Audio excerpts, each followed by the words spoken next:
the Niners versus Seahawks game. I thought the Seahawks had a good game plan in the first half.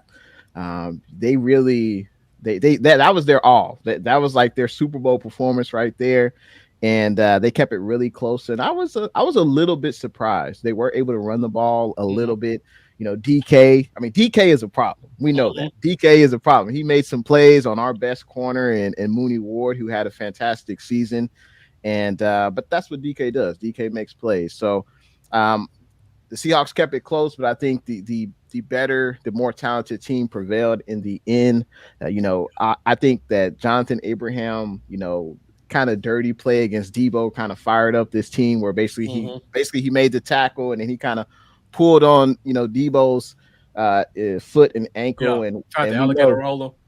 Yeah, and we know Debo has had some lower leg injury, so that's come on, man, what you doing? But I guess all was forgiven. Debo and him, I think they switched jerseys at the end of the game, so I guess it was all was forgiven. But this Niners defense has really been very good at turnovers, like especially on the defensive. Well, of course, on the defensive side of the ball, we've had 20 turnovers in December alone. We can get it. We can pick the ball off. We force fumbles, and that's really been the catalyst of this squad for this season. That's really what has propelled this team, I think, to 10 straight games. And of course, the offense, no doubt, the offense. But when the defense can give you extra opportunities and a shorter field, I mean, that makes all the difference in the world. So, it'd be very interesting to see if Dak can stay clean and we won't throw any INTs, especially when he's getting pressured by, I think, Defensive Player of the Year, Nick Bosa. So definitely, very, very. It's going to be. I can't wait for this game. I'm super, super excited for it, and of course, it's playoff football. So what could be better? Yeah. Let me ask you this: in the game against the Buccaneers yesterday, I mean, your Cowboys kicker, I don't know what he was doing out there. What are your thoughts, though? Should the Cowboys try out a few kickers, or you guys are going to stick with Maher? You know what? The Cowboys have the Cowboy. We can't have a good game all around. Offense is clicking, defense is clicking. The specials got to find a way to make it a negative story against us.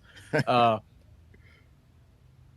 team has pretty much already said we're rolling with Maher. I don't think they brought any kickers in. Tuesday's usually the tryout day, so we haven't seen any reports about any kickers being brought into the Star. So it seems like it's Maher or nothing right now, and that is concerning considering what we saw last week or yesterday. I mean, I think everyone is entitled to a bad day, but when you do it in a playoff game, fortunately, it didn't come back to bite you guys. But you look on the other side of the ball, I think Robbie Gould, he's probably one of the most accurate kickers in the NFL. He's missed some, but I don't remember the last time he missed multiple field goals or point after attempts in a game. So, I think, Robbie Gould is very good in his craft. And the special teams department is something that the 49ers invested in heavily in the offseason.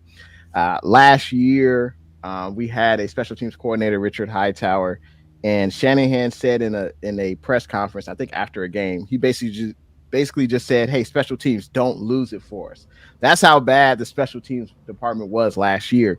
We added in a new special teams coordinator. We made investments in the special teams, like bringing over George Odom, Orrin Burks, Ray McLeod. So those investments have really paid off, and I think our special teams unit is a strength now, and it's not a weakness. So I think, no one really likes to talk about special teams until they do something wrong, right? But, you're kind of as strong as your weakest unit. So I think all three units are strength. Yeah, in the Cowboys podcast world, I'm known as the special teams guy. I'm always screaming special teams matter. I'm always the guy that people come to when they find out, like, why did we sign this 7th DB?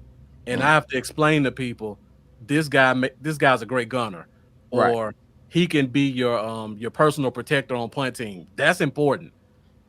People don't understand how important bringing in a guy who's solely for special teams can be on a field position and protecting the end zone. Yeah, because I think in a best case scenario, you really don't want your starters to be playing special teams. I mean, you really want to just have them play special teams. I know our starters they play a little bit on special teams. I don't necessarily agree with it. Like I just feel like they should be using all their energy on the defensive side of the ball or the offensive side of the ball. But there's no doubt you need those special team players because they can definitely make a huge difference. We saw that last year. Niners versus Packers. Jordan Willis blocks the punt. Huff recovers it. So that was huge. It definitely flipped the game. That's for sure.